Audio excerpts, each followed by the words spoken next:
Irmãos, eu convido você a abrir a sua Bíblia no texto de Gênesis, capítulo 33. E olha, antes da gente ler o texto, deixa eu confessar um pecado para vocês aqui.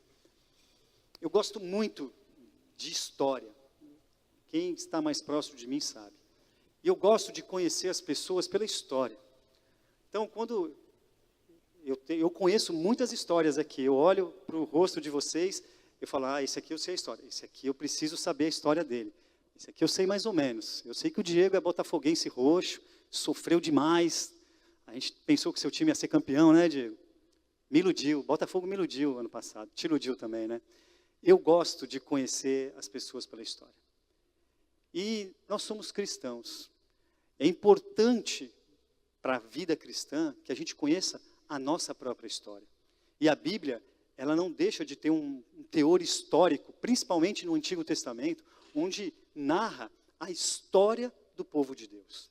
Nós vamos ler o texto de Gênesis capítulo 33. Eu vou explicar por que eu estou fazendo esse preâmbulo de gostar de história. Gênesis capítulo 33, versos de 1 a 4. Abra aí a sua Bíblia. Gênesis capítulo 33, versos de 1 a 4. Ô Samuca, obrigado. Diz assim o texto. Levantando Jacó os olhos, viu que Esaú se aproximava, e com ele 400 homens. Então passou os filhos a Lia, a Raquel e as duas servas. Verso 2. Pôs as servas e seus filhos à frente, Lia e seus filhos atrás deles, e Raquel e José por últimos. Verso 3. E ele mesmo, adiantando-se, prostrou-se à terra 7 vezes, até aproximar-se de seu irmão. Então, diz o versículo 4, Esaú correu-lhe ao encontro e o abraçou. E a minha versão diz assim, arrojou-se-lhe ao pescoço e o beijou. E juntos choraram. Vamos orar mais uma vez? Pai querido, no nome santo do Senhor Jesus Cristo, nós pedimos agora que o teu Santo Espírito, Senhor, faça um milagre da interpretação bíblica aqui, Senhor. Que as minhas palavras, Senhor, possam encontrar eco, morada no coração dos meus irmãos aqui presentes. E que não seja eu aqui falando, Senhor, mas o Senhor falando através de mim. Em nome de Jesus, amém. Por que eu falei da história? Porque para falar um pouco, ou para falar desse texto, nós precisamos voltar algumas folhas da nossa Bíblia. Nós precisamos resgatar um pouco do contexto, do que aconteceu antes desse fato isolado aqui. Então, senta que lá vem história. Você pode voltar a sua Bíblia, se você quiser, lá no capítulo 21 de Gênesis. E eu prometo para os irmãos que eu vou tentar me conter, porque eu gosto dos detalhes da história. Mas eu quero contar a história desse episódio, como é que chegou a esse ponto aqui. Em Gênesis capítulo 21, narra a história de Isaac. O nascimento de Isaac. Isaac era pai de Jacó e Esaú. Isaac era o filho da promessa de Abraão. Os irmãos sabem dessa história. Abraão era casado com Sara. E Sara era estéril. Isaac foi filho temporão. Deus respondeu à oração de Abraão e de Sara. E enviou o filho da promessa. Abraão já era avançado em idade. Já tinha quase perdido as suas esperanças. Sara falou para Deus, como é que o meu ventre vai poder gerar uma vida? Já é velho. E Deus intervém na história e faz o milagre. Então nasce Isaac. E ainda quando criança, Deus chega para Abraão e pede que Isaac seja oferecido como sacrifício vivo, para provar a fé de Abraão.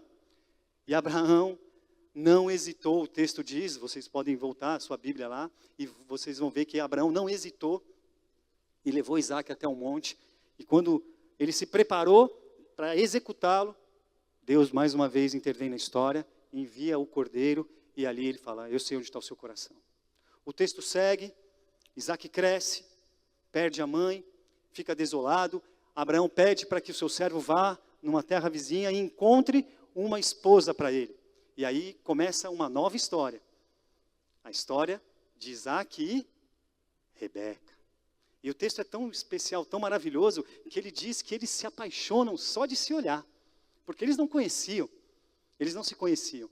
Então, Isaac casa com Rebeca. E mais uma vez, Rebeca estéril. Tem o ventre fechado, como diz a Bíblia.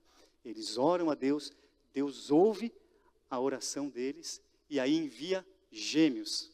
Pausa na história agora que eu preciso falar algo muito especial para mim. Essa semana eu virei tio de gêmeos, acreditem vocês.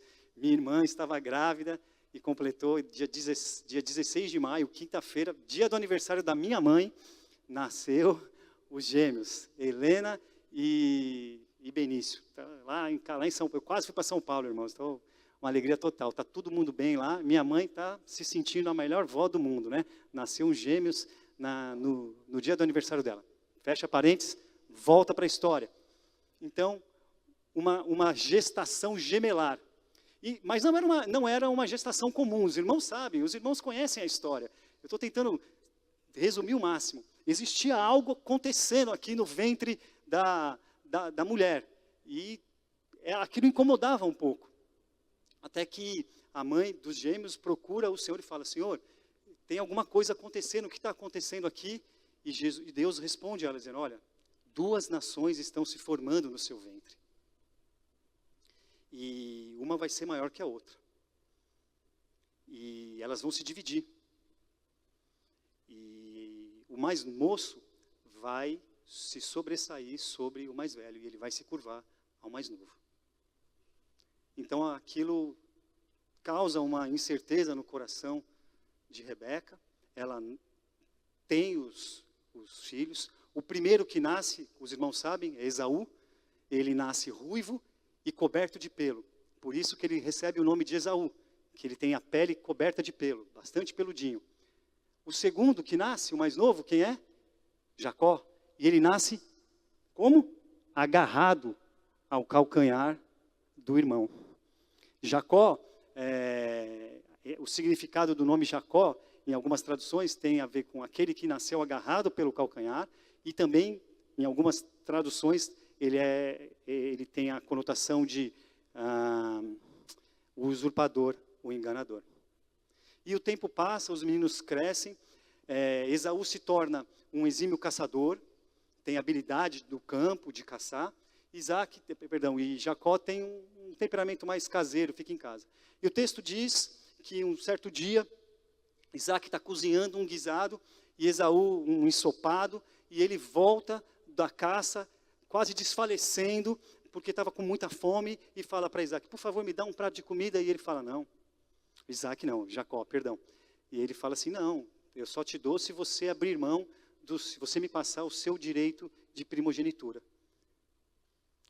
E aí Esaú falou, que direito de primogenitura? Estou com fome, eu só preciso comer. Ele falou, não, promete que você vai me abrir mão do seu direito de primogenitura. E Esaú, de forma impensada, impulsiva, ele fala, tá bom, pode ficar, eu não ligo para isso, eu estou quase morrendo aqui, estava se importando mais com o estômago do que com aquele privilégio que era a primogenitura. A primogenitura era algo muito especial. Se vocês lerem a Bíblia, falando sobre genealogia, não se fala do segundo, do terceiro, do quarto filho, se fala do primeiro. Sempre do primeiro filho. O primeiro filho era o responsável em dar sequência ao nome da família, ao nome do clã. E Jacó, esperto que era, enganador que era, usurpador que era, tinha interesse nisso. Porque, sendo primogênito, ele teria também a bênção patriarcal sobre a vida dele, o que era de extrema importância naquele contexto, daquele tipo de sociedade lá no Gênesis. Mas os anos se passam, e eu estou correndo aqui também, para ser rápido, e os pais dos gêmeos, principalmente Isaac, já está avançado em idade, e diz a narrativa bíblica que um dia ele chama Esaú e fala, filho, eu quero que você vá ao campo e casse, traga um animal para mim e prepare um prato especial daquele jeito que eu gosto. O texto é bem específico, diz que Isaac já está com os olhos fechados, já não tem mais aquele mesmo vigor, e que os dias dele estavam se encerrando na terra.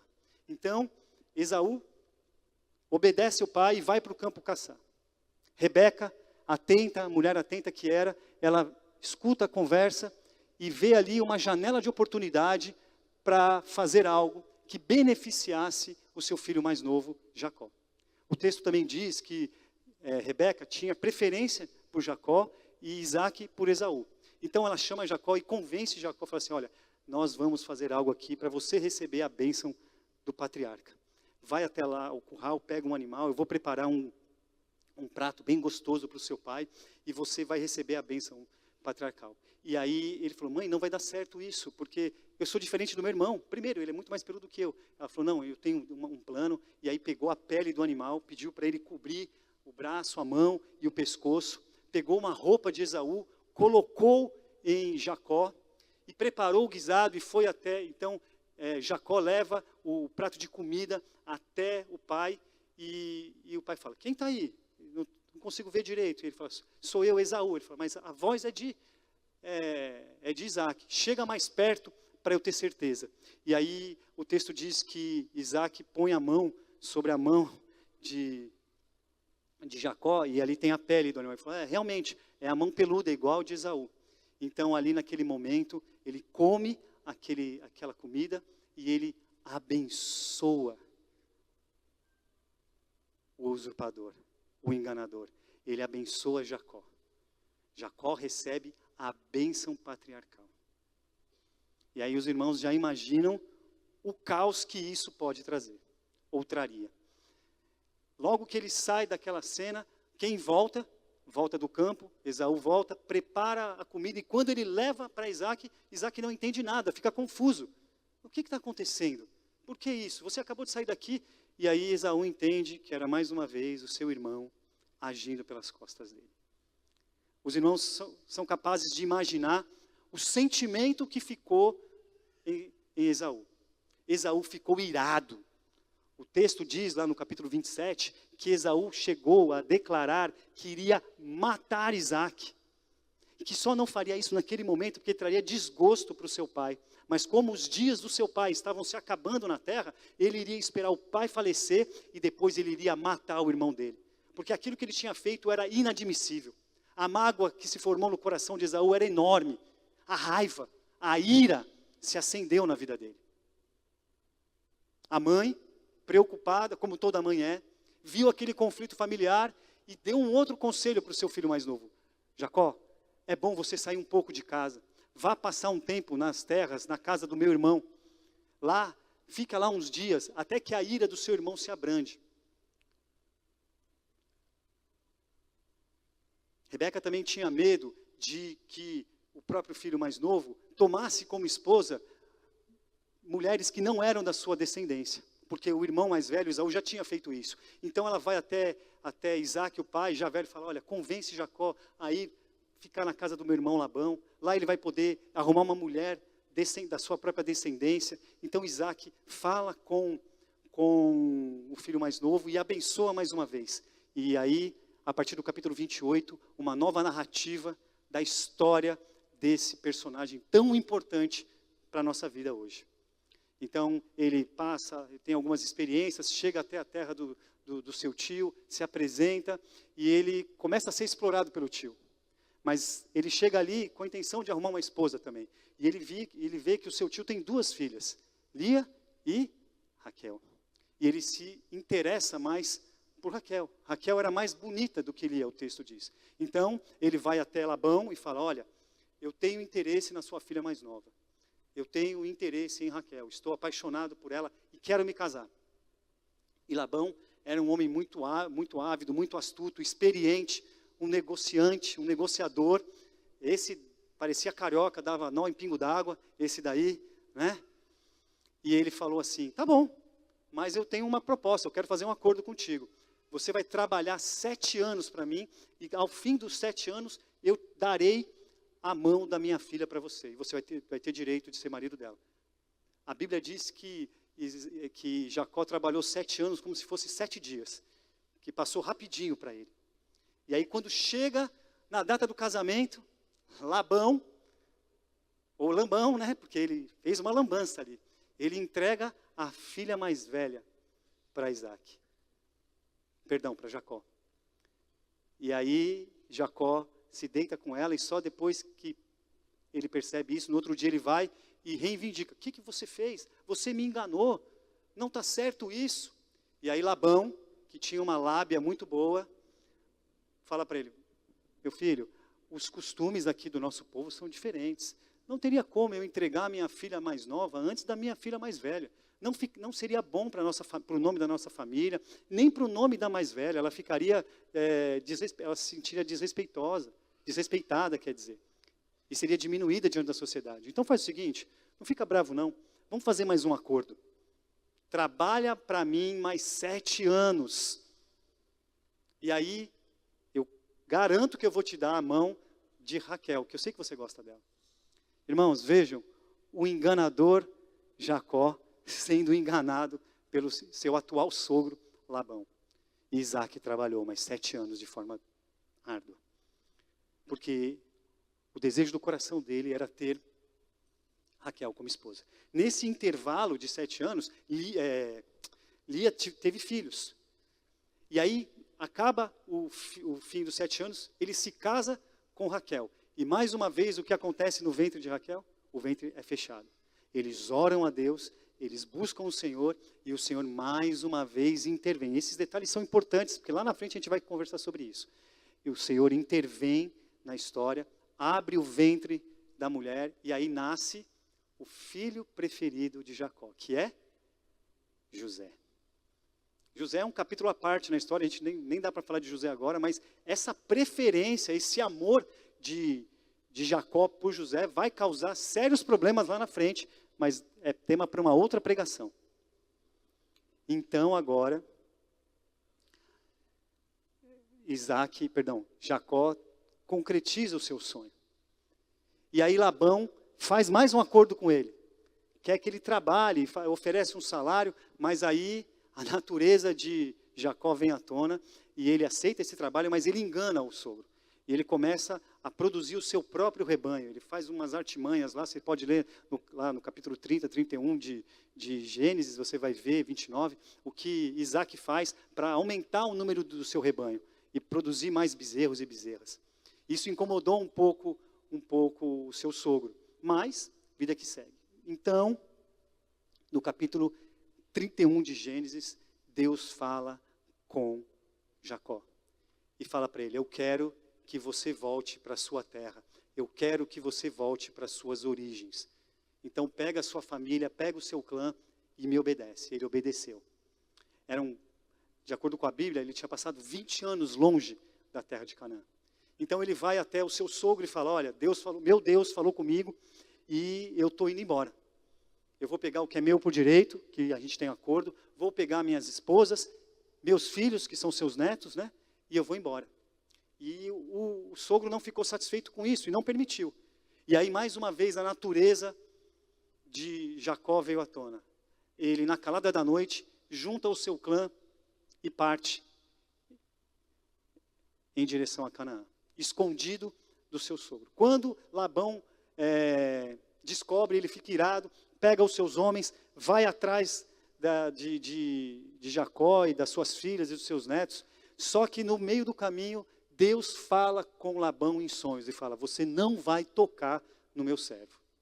Labão não fica muito convencido, mas eles acabam entrando num acordo, e aí nós já estamos chegando no capítulo 32 de Gênesis, no capítulo 32 de Gênesis, aonde Jacó começa a pensar como seria a volta dele para casa.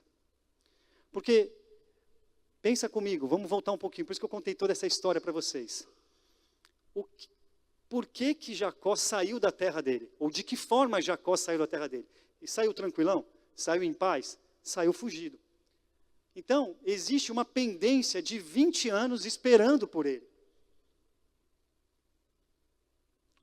Um acerto de contas precisava ser feito. E o que ele faz? Se vocês lerem o capítulo 32, você vê o seguinte: uma atitude de Jacó. Está difícil hoje. Ele tenta dar um jeito de alguma forma. Então, como ele está rico, ele está próspero, ele pega um certo número do seu rebanho, pega alguns servos e envia até o local onde o irmão dele está, Esaú. E diz assim: chega para o meu servo Esaú e fala que eu estou mandando um presente para eles, porque eu estou voltando para a minha terra, voltando para a minha casa. Os servos fazem isso. Quando eles chegam até Esaú e falam: olha, somos da parte do teu irmão, ele está mandando um presente para você, está dizendo que está voltando para casa. Esaú responde. A reação de Esaú é totalmente diferente. Ele fala assim: olha só, foi meu irmão que mandou? Legal. Então diz para ele que ele não precisa vir ao meu encontro, não. Eu vou ao encontro dele com 400 homens. Se você estivesse no lugar de Jacó, o que você pensaria com todo esse contexto por trás? Por isso que é importante a gente conhecer o contexto, conhecer a história, saber o que está acontecendo. Os servos voltam e dão essa notícia. Pensa no baque. A cabeça de enganador, a cabeça de usurpador dele já começa a planejar. Ele sabe o que ele faz? Ele divide o clã dele em dois. Ele pensa assim, se o meu irmão vier até mim e ver e querer derramar a ira dele sobre mim, pelo menos ele vai pegar metade do meu clã. O outro, com sorte, pode escapar e pode viver. E ele fica maquinando como seria esse encontro. E aí, no capítulo 32 de Gênesis, acontece algo muito importante com Jacó. Eles estão passando por um lugar chamado Val do Jaboque.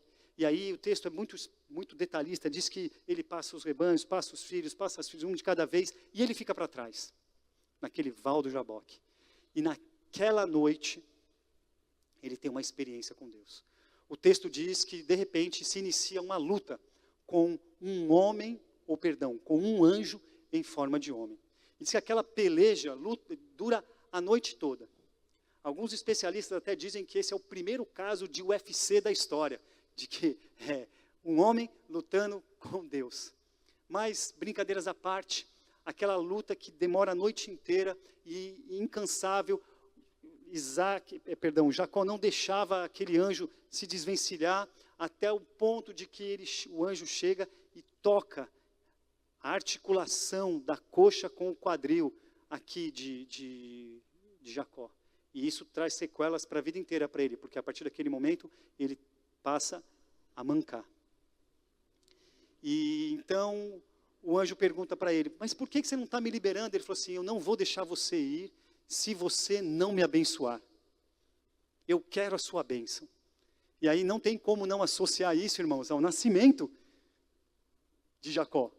O texto diz que o nascimento de Jacó, ele nasce agarrado, literalmente, ao calcanhar do seu irmão, porque ele tinha interesse na bênção da primogenitura. Então ele queria que aquele homem em forma de anjo, ou anjo em forma de homem, o abençoasse. E o anjo disse para ele, olha, porque você insistiu, eu não vou só te abençoar, eu vou te abençoar e eu vou trocar o seu nome também. A partir de agora você se chamará Israel, o príncipe que lutou com Deus. Então, Deus, olha que interessante, a experiência, o acerto de contas que Jacó tem com Deus. Deus muda a sorte de Jacó. E não muda só a sorte dele, ele muda o nome dele. Ele não vai ser mais conhecido como o usurpador, o enganador, aquele que nasceu agarrado ao calcanhar. Ele vai ser chamado aquele que lutou, o príncipe que lutou com Deus. E a experiência foi tão forte para Jacó, que ele também põe um nome naquele local. Ele chama aquele local de Peniel, que significa o lugar onde eu vi Deus face a face. E Deus me abençoou. O capítulo termina e começa o capítulo 33, o capítulo que nós estamos agora. Está vendo como é necessário a gente conhecer a história do que está por trás de 4 versículos? Nós fizemos essa viagem, essa linha do tempo, e agora nós estamos situados aqui nessa cena. E aqui vai acontecer um desfecho importante para a história do povo hebreu, que tem a ver comigo e com você. Nós estarmos aqui hoje é consequência desse fato aqui, dessa passagem. Porque nesta passagem o texto diz que Esaú corre até o encontro e abraça, e se engalfinha no pescoço. Ali existe uma reconciliação. É Deus mais uma vez intervindo. E nós agora, de forma prática, eu quero trabalhar com vocês verdades que o texto traz para a gente poder remoer, para a gente poder fazer uma ressonância em cima disso. E não tem como não falar desse texto e não abordar o tema da reconciliação. Irmãos, é uma história de reconciliação. Deus promove um tempo de reconciliação com os irmãos. Porque a partir daqui a história começa a tomar novos rumos. E aí fica a lição de casa para os irmãos lerem o restante da história. Mas aqui é o propósito de Deus sendo cumprido, e eu já vou explicar isso para vocês daqui a pouco, mais para o final da pregação. Então, o que eu quero dizer para vocês é o seguinte: às vezes na nossa vida, nós vivemos como como Esaú. 20 anos de amargura. Nós, nas mais diversas áreas da nossa vida, nós precisamos de momentos, de episódios de reconciliação. E quando eu falo em reconciliação, a primeira esfera de reconciliação que eu enxergo, assim, que eu entendo, é a esfera da reconciliação com Deus. Às vezes você passa uma vida inteira dizendo que é cristão, vindo na igreja, cumprindo o ritual, mas você não está conectado com Deus, alguma coisa te desconectou. E aí você vive uma vida inteira sem sentido. Estar reconciliado com Deus, estar em plena comunhão com Deus, é experimentar da plenitude da vida. E muitas vezes a gente não sente isso. Eu sei que tem irmãos, talvez aqui presentes, que às vezes não se sente perdoado por Deus, que às vezes não se sente tão íntimo de Deus como poderia ser. E às vezes você carrega isso uma vida inteira. Deixa eu falar um negócio para vocês. Hoje é dia de reconciliação.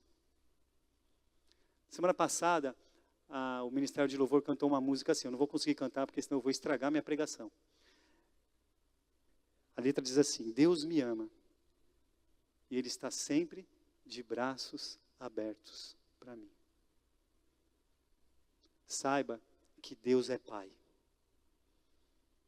E Pai sempre está de braços abertos para receber um filho. Se você conhece alguém que talvez passe por isso, se você está nessa situação, nessa condição, saiba que Deus está de braços abertos para você. A outra esfera da reconciliação é a reconciliação consigo mesmo. A prática pastoral nos permite, nos proporciona termos momentos onde nós temos acesso à vida das pessoas. A caminhada cristã, o discipulado, o aconselhamento, isso permite a gente conhecer as pessoas pela história. E a gente conhece cada relato de história de pessoas que às vezes não se permitem se reconciliar consigo mesmo. A Cris é psicóloga, tá fazendo assim com a cabeça, acenando. Você também deve encontrar isso no seu consultório, né, Cris? E isso trava as pessoas, isso congela as pessoas, porque você talvez não se aceite. Não sei porquê, você tem seus motivos. Mas deixa eu falar um negócio para você. Jesus Cristo, lá naquela cruz, já trouxe toda a condenação para Ele, para que nós sejamos livres de qualquer peso que nos impeça de avançar e seguir em frente. Isso não é uma palavra motivacional para você, é uma palavra espiritual. Porque talvez você nem sabe dizer o que te prende, e isso pode ser algo espiritual na sua vida. Liberte-se disso. Corra para os braços do Pai, se reconcilie consigo mesmo. Por fim, uma outra esfera que eu vejo de reconciliação é a esfera dos relacionamentos. Quando eu fazia seminário, eu tive uma matéria de métodos de estudo bíblico, que é aquela matéria básica que ensina você a preparar um sermão. Quais são os pontos do sermão? Texto, tema, tese, divisões, enfim. E o meu professor, ele falava algo muito interessante. Ele falava assim: olha, irmãos, não falava isso, né? Falava: galera, é o seguinte, às vezes você como pregador, você encontra ali uma verdade que você acha que é muito básica, é muito básico, muito óbvio isso. Ele falava assim para mim: o óbvio, o básico, precisa ser dito também. E aí quando eu falo de reconciliação, de relações, é tão básico isso, né? E às vezes a gente se permite viver uma vida inteira como Esaú viveu. carregando uma mágoa que chegou a corroer o coração dele. A gente não tem relatos da vida de Esaú desde o capítulo 27, ele aparece só agora no texto. Essas pendências que nós vamos deixando para trás, vai nos correndo. O próprio Jacó viveu as consequências dessa falta de reconciliação. Ele saiu fugido de casa. Ele traiu o irmão dele. Ele abandonou a sua herança de terra. Foi ser forasteiro na outra terra. Foi enganado, ludibriado, trabalhou muito. Gastou, investiu 20 anos da vida dele servindo os outros. E sempre desconfiado de que alguém ia passá-lo para trás. Olha, o texto diz. Ele divide o clã em dois, ele fica apreensivo, ele sempre está achando que alguma coisa vai acontecer com ele. Isso é fruto de situações pendentes. Então, seria muito básico falar para os irmãos que procure resolver suas pendências do passado. Procure viver sem o peso da dor, da mágoa. Deus não quer isso de você. Deus quer te ver feliz. Sabe por quê? Porque Ele é um Pai amoroso, um Pai gracioso. Porque Ele quer o melhor para os seus filhos. Eu sei que isso é um território, talvez, perigoso de se falar. E eu não quero, de maneira nenhuma, fazer uma terapia em grupo aqui, não é isso. Eu só peço e só oriento você o seguinte: analise o seu próprio coração. E o texto vai mostrar para a gente como Deus pode mudar isso. E aí eu quero seguir nas minhas conclusões e mostrar de trás para frente, dos versículos 4 para cima, como Deus muda. O versículo 5 diz assim, o versículo 4 diz assim: então Esaú correu-lhe ao encontro e o abraçou e arrojou-se-lhe ao pescoço. Eu escolhi essa versão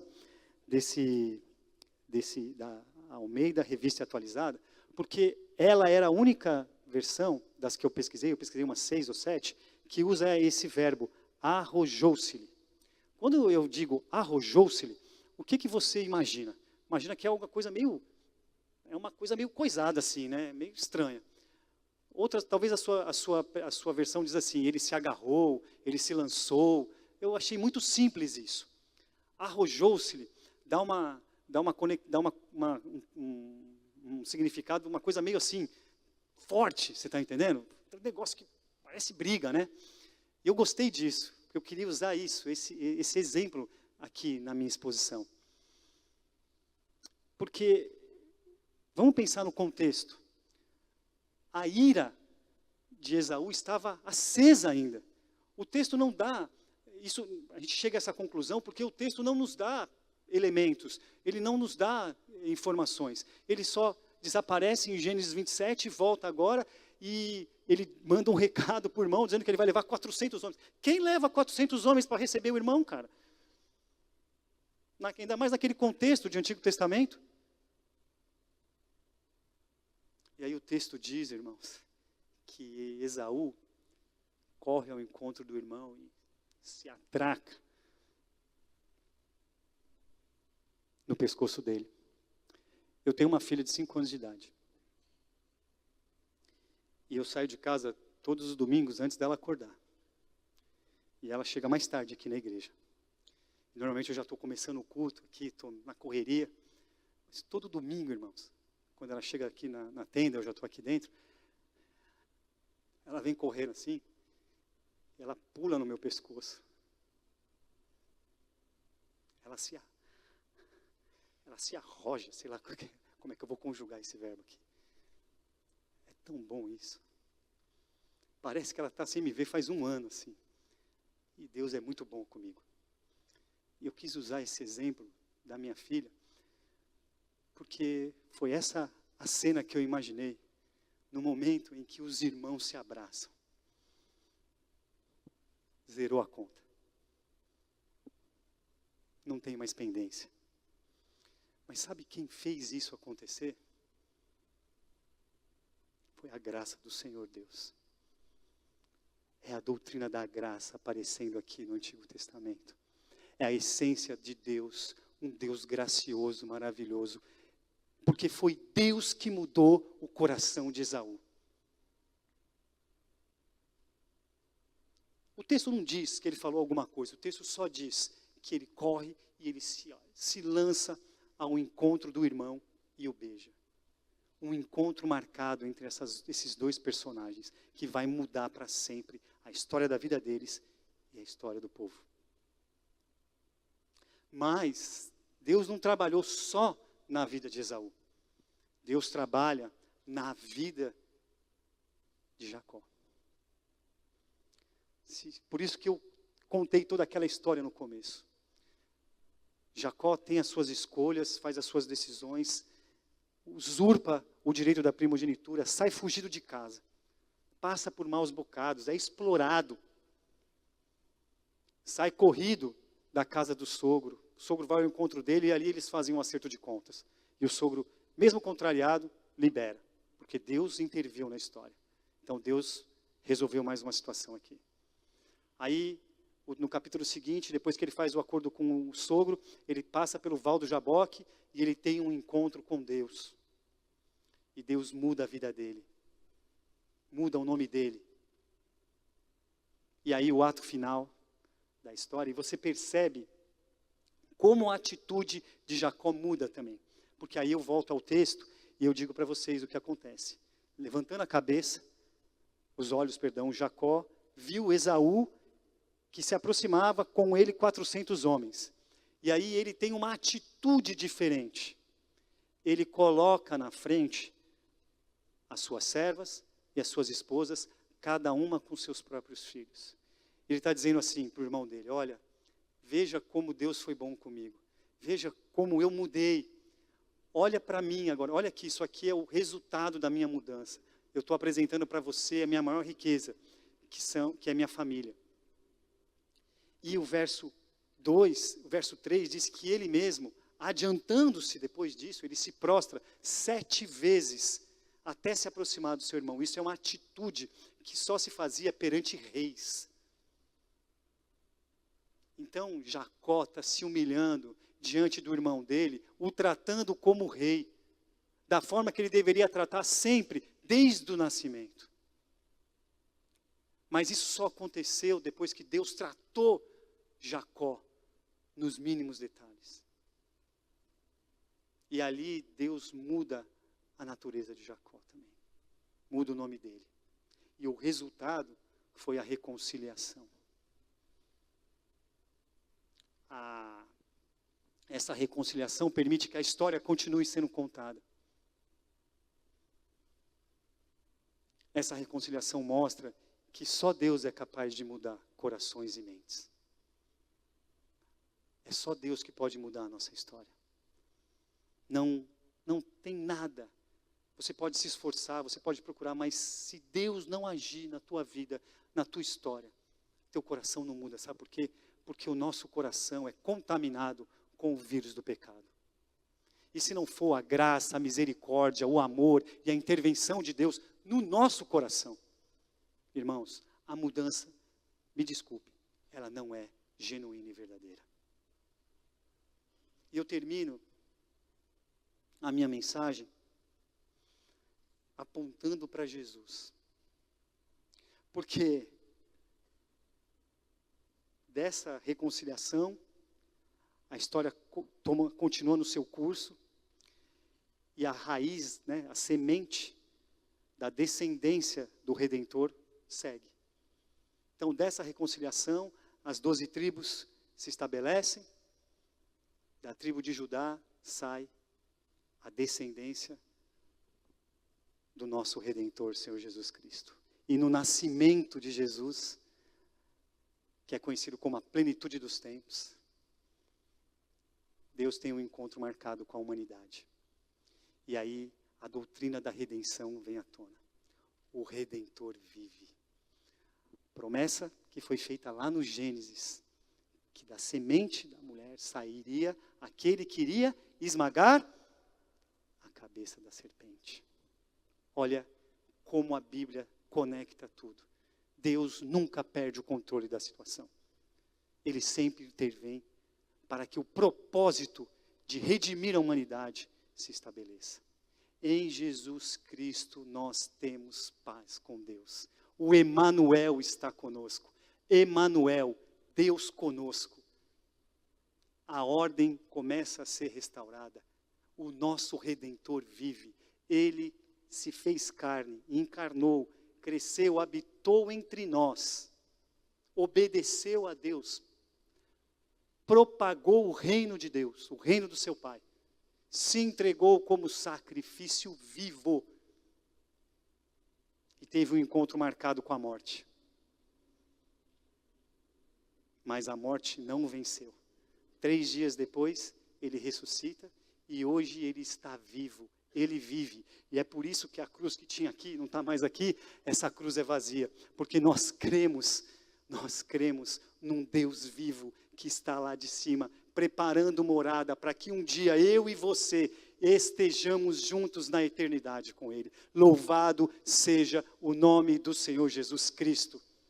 A Ele toda a honra, todo o poder, toda a glória.